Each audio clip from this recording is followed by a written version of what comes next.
हम मेवाड़ी सैनिक सदैव आशा और सत्य के दीप बने रहेंगे। हम मेवाड़ी योद्धा जहां भी जाएंगे भला ही करेंगे।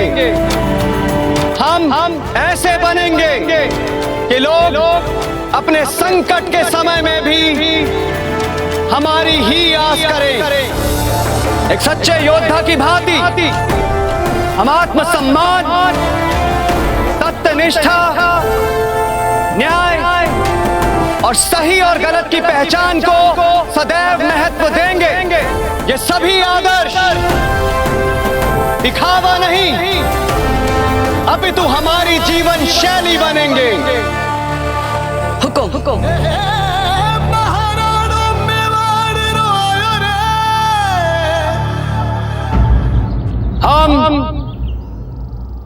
हम प्रताप सिंह अपने जीवन की अंतिम श्वास तक इन सभी मूल्यों और आदर्शों का पूर्णतः निर्वहन करेंगे। कुंवर प्रताप की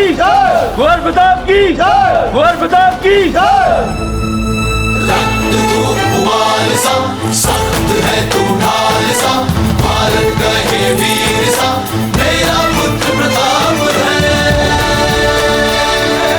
चढ़ा रक्त का टीका है, मिट्टी को माये मारे, ये देशभक्ति का मोल है जो मेवाड़ी राणा जाने।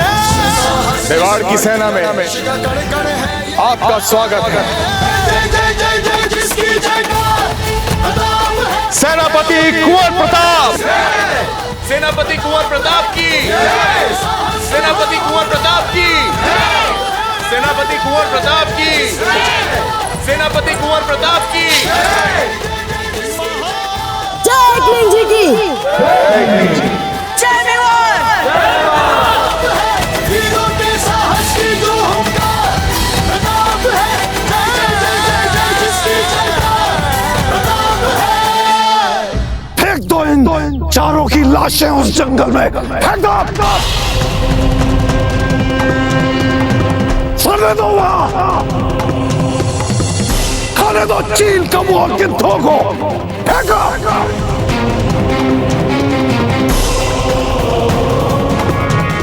चार हथियार बंद घुड़सवार फौज के सिपाही, चार एक मासूम बच्चे के हाथों हार जाते हैं, मारे जाते हैं। हट।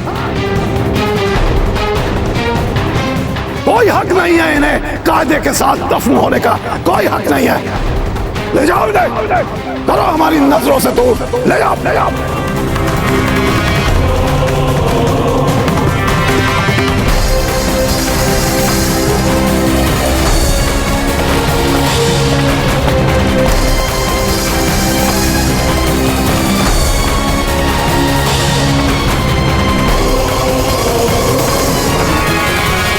हुजूर आला का इकबाल बुलंद हो।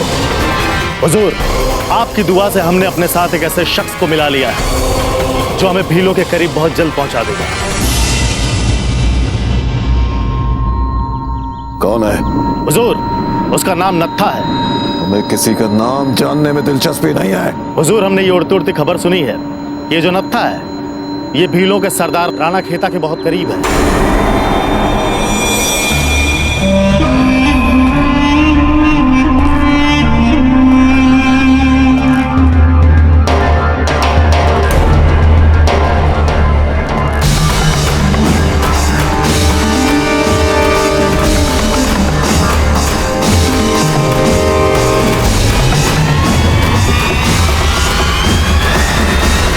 बुलाओ उसे।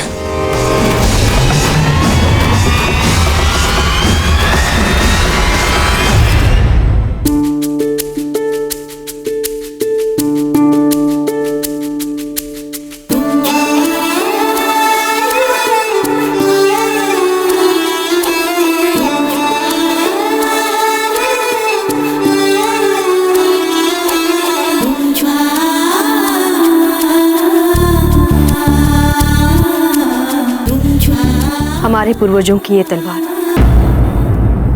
भील सरदार को आप सम्मान पूर्वक भेंट कीजिए। बाप्पा रावल की ये तलवार उन्हें हमारे साथ मैत्रीपूर्ण संबंधों की प्रेरणा देगी।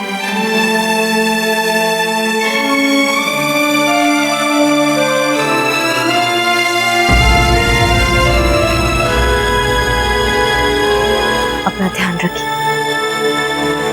रानी माँ, हमने आपके सभी विशिष्ट दासियों को निर्देश दे दिया है कि जब तक हम लौट कर नहीं आ जाते वे आपके खाने पीने विश्राम सभी चीजों का विशेष रूप से ध्यान रखें। यदि अब आपने व्रत उपवास आदि किसी के भी नाम पर भोजन नहीं किया तो जान लीजिएगा रानी माँ, हमें पता चल जाएगा। देख रहे हैं राणा जी, आपने इन्हें सेना में क्या सम्मिलित किया, ये तो हम पर ही गुप्तचर बिठाने लगे। जयवंता बाई जी, ये सब इन्होंने हमारी अनुमति से किया है। कुंवर प्रताप, अब हमें चलना चाहिए। रावत जी सैनिकों के साथ हमारी प्रतीक्षा कर रहे हैं।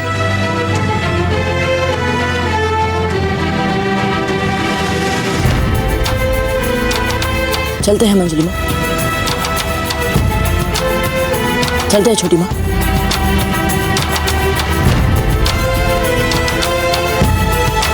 आज्ञा दीजिए रानी माँ।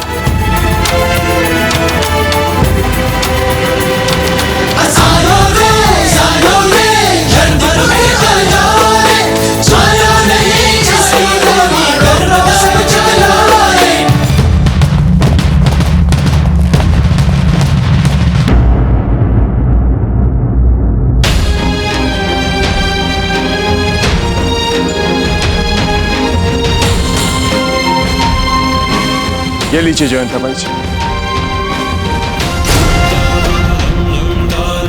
संदेश, किंतु ये आप हमारे जाने के बाद पढ़िएगा।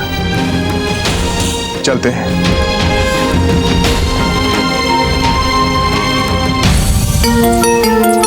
जीजा, जीजा, आज आप मेवाड़ की सबसे भाग्यशाली राजपूतानी बन गई। आपने एक साथ अपने पति और पुत्र का युद्ध तिलक किया है। हाँ सच्चा बहन, भाग्यशाली तो हम हैं। निवारनाथ की, निवारनाथ की, निवारनाथ की, कुंवर प्रताप की, कुंवर प्रताप की, कुंवर प्रताप की, कुंवर प्रताप की।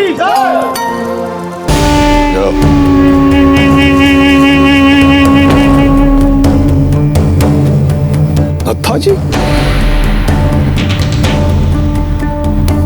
आइए आइए आइए आइए नत्था जी, आइए आइए, खुशामदीद खुशामदीद।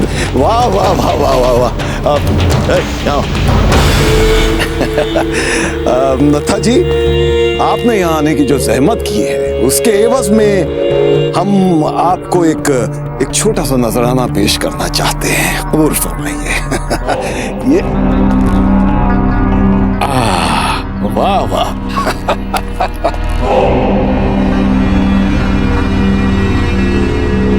हम भील हैं बहराम खान जी, हमें इतनी सरलता से कोई नहीं खरीद सकता। अरे कमाल है, आसानी से कहा नत्था जी, आसानी से कहा।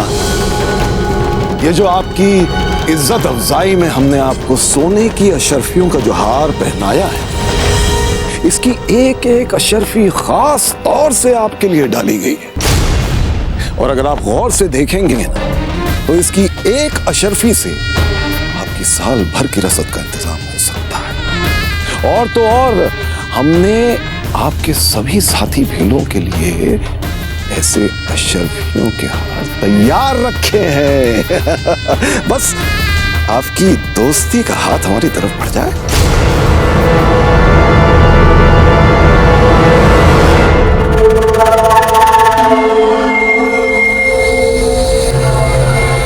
ठीक है बहराम खान जी, मैं आपको अपने सरदार से मिलवा देता हूँ, लेकिन आप जो चाहते हैं वो सरदार देगा ही। मैं ऐसा कोई वचन नहीं दे सकता। अरे नत्था जी, आप दोस्ती का मौका तो दिलवाइए, आगे अल्लाह मालिक है।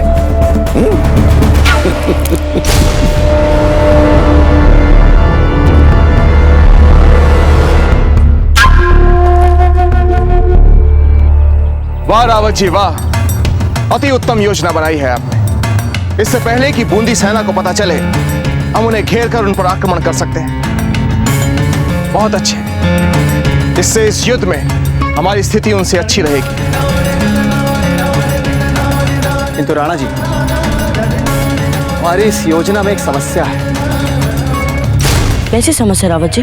फौजीराज, समस्या ये है कि इस योजना के अनुसार बूंदी को चारों ओर से घेरने के लिए पर्याप्त सैन्य बल नहीं है हमारे पास, क्योंकि हमारा आधा सैन्य बल आपके साथ भीलों की ओर चला जाए। तो ठीक है रावत जी, हम कोई दूसरी योजना बनाते हैं। दूसरी योजना क्यों दाजीराज? ये योजना ठीक तो है। किंतु बाबूजीराज, अपेक्षित संख्या में सैनिकों की नियुक्ति करना, फिर उन सभी सैनिकों को युद्ध के लिए प्रशिक्षित करना, इस सभी प्रक्रिया में बहुत समय निकल जाएगा।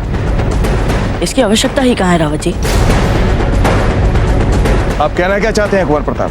हम ठीक कह रहे हैं दाजीराज। भीलों के पास जाने के लिए हमें सैनिकों की आवश्यकता नहीं है।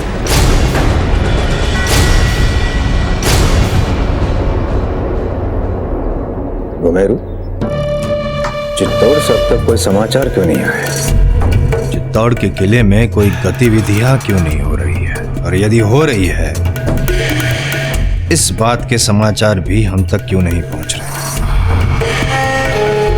हमारे सामान्य ज्ञान अनुसार अब तक तो चित्तौड़ दुर्ग के चारों ओर सैनिकों को तैनात हो जाना चाहिए था।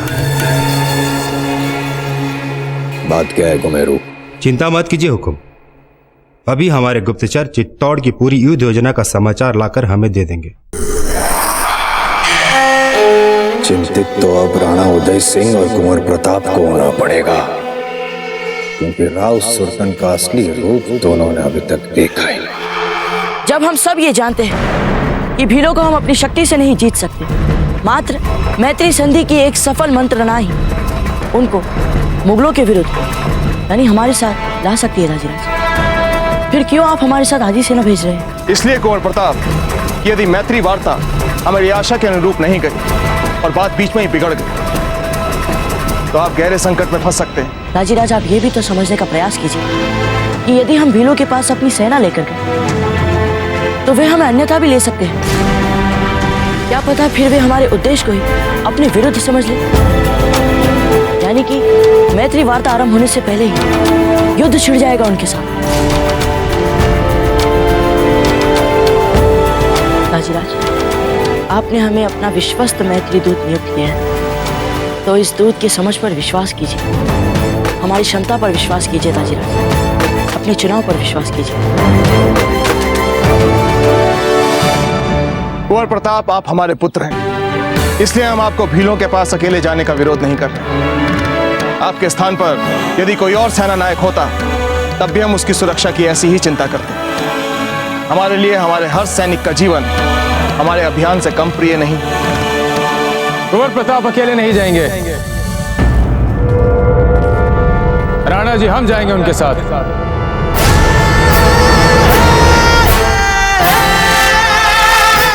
गुरु,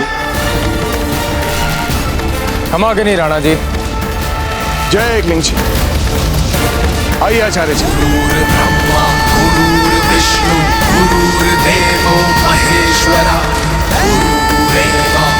प्रणाम गुरु।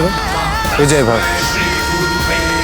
राणा जी, कुंवर प्रताप उचित कह रहे हैं, आप अपना पूरा ध्यान बूंदी पर आक्रमण के लिए लगाएं और इन भीलों को आप हमारे भरोसे छोड़ दीजिए।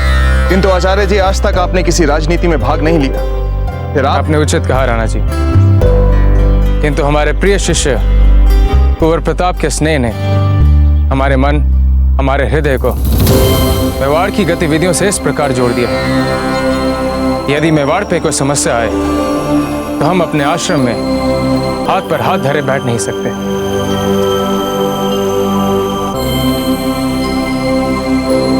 ठीक है आचार्य जी, जैसा आप गुरु शिष्य उचित समझे, हमें कोई आपत्ति नहीं। क्यों रावत जी?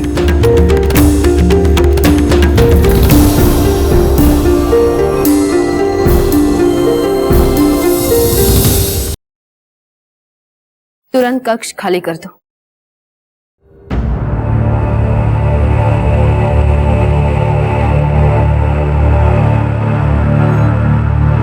जयवंताबाई जी, आप ही मेवाड़ की पाटवी महारानी हैं, इसलिए आप पर पूरा विश्वास करके हम एक बहुत ही गुप्त और संकट भरा उत्तरदायित्व आपके ऊपर सौंप रहे हैं। आपके साथ इस संदेश से हम अपनी वो गुप्त सूचना बांट रहे हैं जो आपके अतिरिक्त हमने किसी और के साथ नहीं बांटी। जयवंता बाई जी, हम एक बहुत ही कठिन युद्ध लड़ने जा रहे हैं। एक ऐसा युद्ध जिसमें हमारे सामने दो शत्रु, बूंदी भी और मुगल। इन दोनों शत्रुओं की सेनाओं के सामने मेवाड़ के पास जो सेना है वो अपर्याप्त है। फिर भी हम अपनी पूरी क्षमता के साथ युद्ध लड़ेंगे। संभव है युद्ध का निर्णय हमारे प्रतिकूल जाए। संभव है आपके हमारे बीच ये अंतिम संवाद।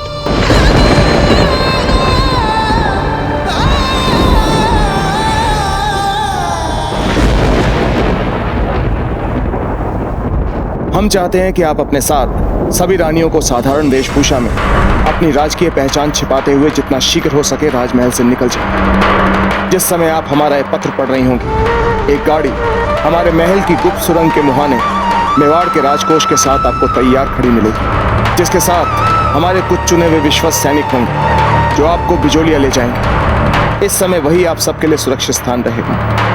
आपको तो पता ही, बिजोलिया में राव ममरक हैं जो मेवाड़ के सामंत। जब तक मेवाड़ का बूंदी और मुगलों के साथ तनाव समाप्त नहीं हो जाता, हमारी सभी रानियां आपके साथ बिजोलिया में ही रहेंगी। हमारा निवेदन है कि इस संकट काल में आप सब जितना हो सके छिपकर ऐसे रहें कि किसी को आपके वहां होने का आभास ना हो। राणा उदय सिंह।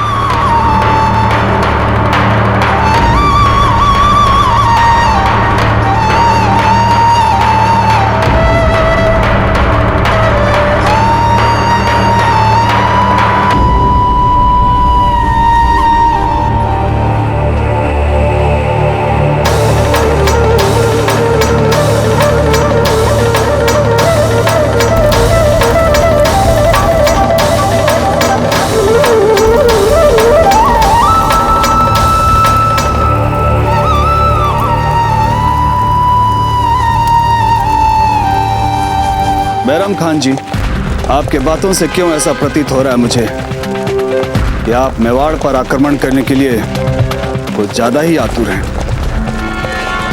कारण पूछ सकता हूं?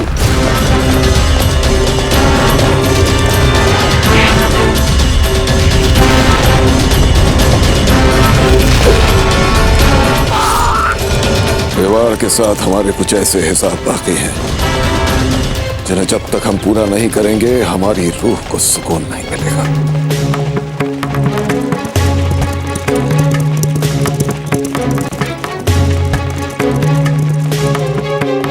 सुंदरियों, जब हम यहाँ पे नहीं रहेंगे आपको कैसा लगेगा? बिल्कुल अच्छा नहीं लगा। हमें भी अच्छा नहीं लग रहा है क्योंकि हम युद्ध में जा रहे हैं। पता नहीं युद्ध से हम लौट कर वापस आएंगे भी या नहीं।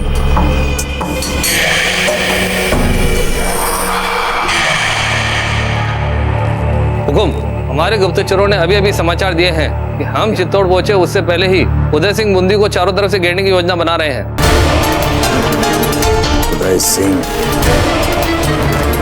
उदय सिंह यदि ये सपना देखना चाहते हैं तो उन्हें देखने दीजिए। अब तुरंत हमारी सेना को तैयार कीजिए और इससे पूर्व कि उदय सिंह हम पर आक्रमण करे, हम चित्तौड़ पर आक्रमण करेंगे।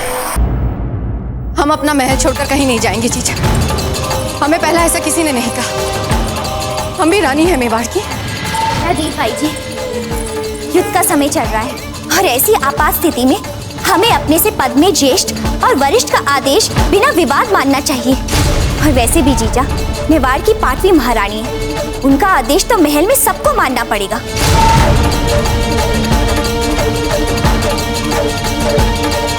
ना हम छोटे बड़े पद से डरेंगे, ना महारानी के नाम पर, और ना ही जीजा की हर मूर्खतापूर्ण बात को मानेंगे। हम अपना महल छोड़कर कहीं नहीं जा रहे। गिरजाया जी, धीर बाई जी को मृत्यु दंड देने के लिए आवश्यक व्यवस्थाएं की जाए।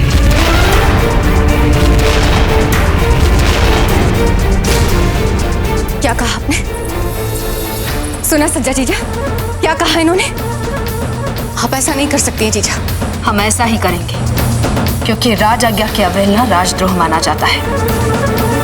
आपका इस समय हमारी बात ना मानना राजद्रोह की श्रेणी में आता है। जिसके लिए दंड मृत्यु दंड ही है।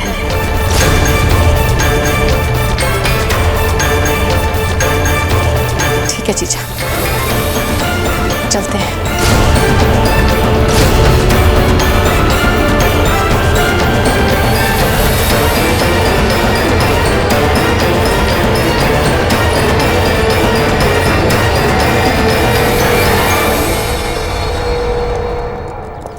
कुंवर प्रताप, हमें विश्वास है कि आपको इस बात का आभास होगा कि जो हम करने जा रहे हैं उसका विपरीत प्रतिफल भी हो सकता है। हम जानते हैं गुरुवर, फिर भी हमें ये संतोष तो रहेगा कृष्णा की मृत्यु का बदला लेने के लिए हम जो कुछ कर सकते थे हमने अपनी ओर से पूरा प्रयास किया।